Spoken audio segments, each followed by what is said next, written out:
grâce de Dieu soit avec vous. Ici, c'est votre bien-aimé Paul Ariel Malimtoto, je suis serviteur de Dieu. Et aujourd'hui, Dieu m'a mis en cœur de venir partager avec vous un enseignement que je commence aujourd'hui qui parle du retour de Jésus-Christ. Bien-aimés dans le Seigneur, nous vivons les derniers temps. Jésus avait promis dans Jean chapitre 14, bien-aimé, sur la promesse qu'il avait faite à l'église. Il a dit ce qui suit dans Jean chapitre 14, que votre cœur ne se trouble point. Croyez en moi et croyez en Dieu. Il y a plusieurs demeures dans la maison de mon Père. Si cela n'était pas, je vous l'aurais dit, je vais vous préparer une place. Et lorsque je m'en serai allé et que je vous aurai préparé une place, je reviendrai. Ici, Jésus est en train de parler de son départ. Quand il était ici sur la terre, il a dit, je m'en vais vous préparer une place. Dans la maison de mon Père, il y a plusieurs demeures. Je vais vous préparer une place. Et quand j'aurai fini de préparer la place, je reviendrai. Bien-aimés dans le Seigneur, aujourd'hui, il y a ceux qui doutent du retour de Jésus. Il y a des gens qui doutent que la promesse de Jésus qu'il avait faite, que je reviens bientôt, monte de plusieurs années et nous n'avons jamais vu et cela ne s'est jamais accompli. Laisse-moi vous dire que Jésus-Christ, celui qui avait fait la promesse qu'il reviendra, un jour il reviendra et nous sommes proches du jour du retour de Jésus. Jésus a dit, je suis la vérité, je suis le chemin, je suis la vie. Bien-aimé, Jésus c'est la vérité. Tout ce qui sortait de sa bouche c'est la vérité. S'il avait promis qu'il reviendra, bien-aimé dans le Seigneur, que tu le veuilles ou pas, Jésus reviendra. Bien-aimé, il y avait des promesses dans l'Ancien Testament, 1000 ans avant, 800 ans avant, 700 ans avant, qui promettaient qu'un jour, une vierge sera enceinte et il affrontera le Sauveur. Et ce Sauveur-là sera Emmanuel, Dieu parmi nous. Bien-aimé, c'était la promesse de la première venue de Jésus. Beaucoup de gens ont attendu cette promesse. Pendant 100 ans, 200 ans, 300 ans, 1000 ans, la promesse n'était pas encore accomplie. Mais bien-aimé, tôt ou tard, la promesse de la première venue de Jésus s'était accomplie. Mêmement, aujourd'hui, il y a la promesse. Jésus avait dit, je reviendrai. Aujourd'hui, nous sommes presque 2000 ans depuis que Jésus nous a fait cette promesse, qu'il reviendra quand il aura préparé une place pour nous, il reviendra afin que là où il est, nous y soyons aussi. Bien-aimés dans le Seigneur, cette promesse, c'est la vérité. Cette promesse va bientôt s'accomplir à nos jours. Alors, bien-aimés, vous devez connaître, si vous lisez dans Romains chapitre 13, c'est vraiment important, Romains chapitre 13, verset 11. Qu'est-ce que la Bible dit? Cela importe d'autant plus que vous savez à quel temps nous sommes. C'est l'heure de vous réveiller afin du sommeil, car maintenant le salut est plus près de nous que lorsque nous avons cru.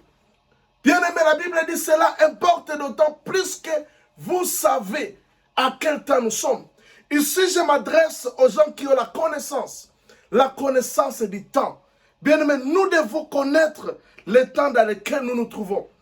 C'est le temps où le salut, quand on parle ici du salut, il s'agit du salut de nos corps. Il s'agit de l'enlèvement. Les jours où nous quitterons ce monde de souffrance, les jours où nous quitterons ce monde de problèmes. La Bible dit que le salut est plus proche de nous que lorsque nous avons cru. Quand je parle du salut, il y a trois formes, il y a trois dimensions dans le salut. Il y a le salut que nous recevons lorsque nous croyons en Jésus. Ça, c'est le salut de nos âmes, le salut de nos esprits. Il y a aussi le salut que nous recevons dans la marche. Une fois que j'étais ivrogne et que Dieu me sauve de l'ivrognerie, je suis sauvé. Une fois que j'étais menteur, Jésus me sauve du mensonge, je suis sauvé. Mais il y a le grand salut que nous attendons. Le jour où nous quitterons ce corps de souffrance, ce corps mortel, pour revêtir l'immortel, pour revêtir le corps glorieux. Et l'apôtre Paul dit ceci, que ce jour-là est plus proche de nous que le jour où nous avons crié, bien-aimés dans le Seigneur, le retour de Jésus est proche. Il dit, la nuit est avancée, le jour approche. Dépouillons-nous donc des œuvres des ténèbres et revêtons les armes de la lumière. Il dit, la nuit est avancée. Cette nuit-là, c'est le temps que nous vivons. Spirituellement, nous vivons le temps de la nuit. Nous vivons le temps des ténèbres. Voilà pourquoi Jésus avait déclaré que vous êtes la lumière du monde. Parce que le monde est dans les ténèbres. Aujourd'hui, il y a les ténèbres partout. Il y a des choses qui se font dans le monde. Sous nos yeux, la légalisation de l'homosexualité. Sous nos yeux, la légalisation de l'avortement. Sous nos yeux, la légalisation des choses qu'auparavant, même les païens ne pouvaient pas faire. Aujourd'hui, on légalise le mal, on légalise le péché.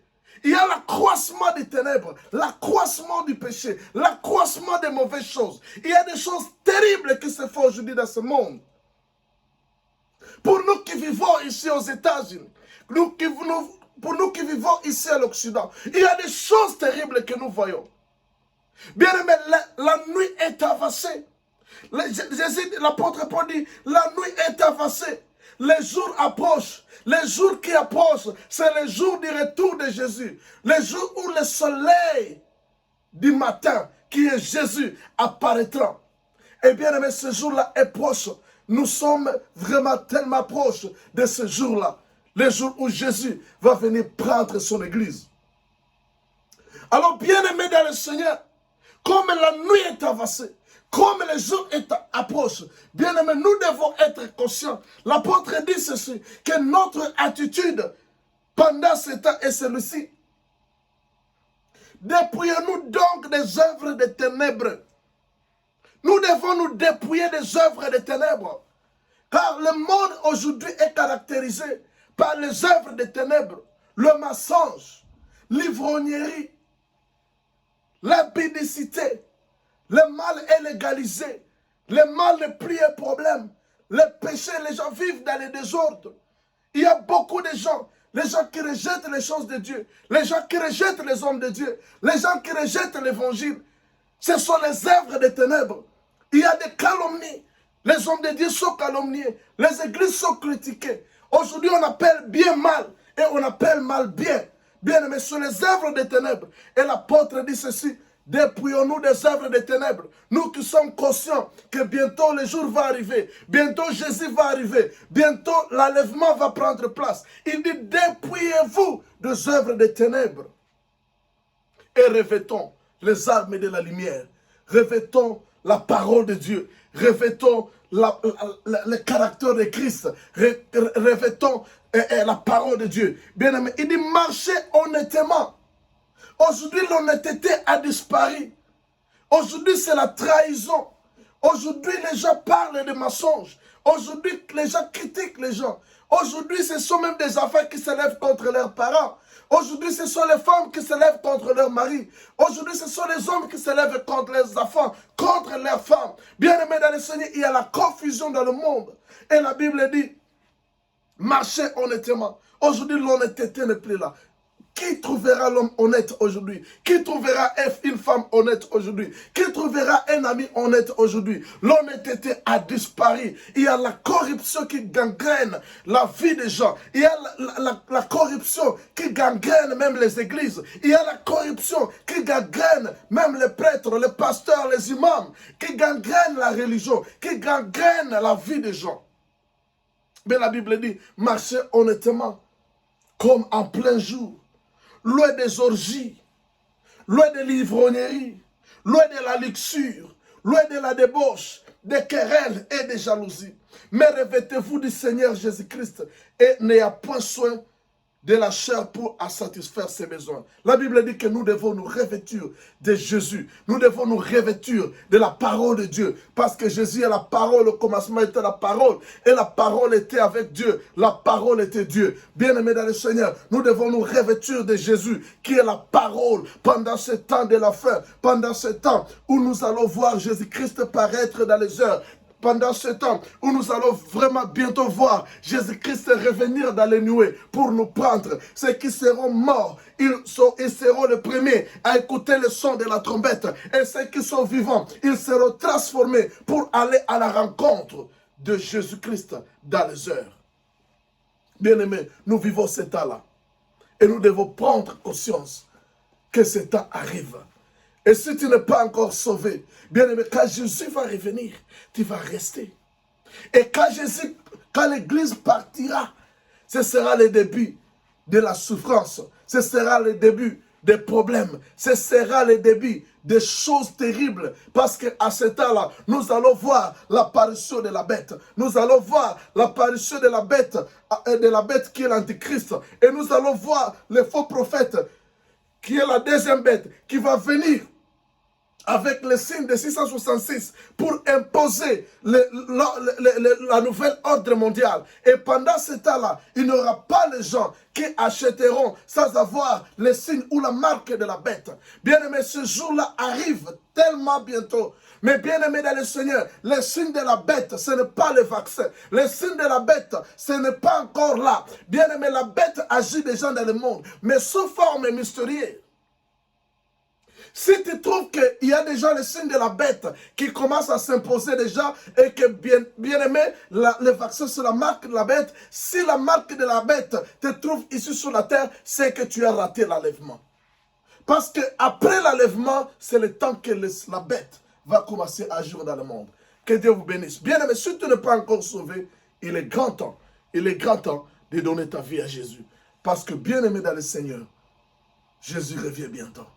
Et recevoir Jésus, c'est simplement par une simple prière. Et tu peux prier après moi. Seigneur Jésus-Christ, je viens à toi. Je te donne ma vie. Je te reçois comme mon Seigneur et mon Sauveur. Je confesse que tu es mort. Et je crois dans mon cœur que tu es ressuscité. Jésus, tu es Seigneur. Pardonne-moi mes péchés. Et reçois-moi dans ton royaume. Dans le nom de Jésus. Amen. Si tu fais cette courte prière, tu es sauvé. Que Dieu te bénisse. Amen.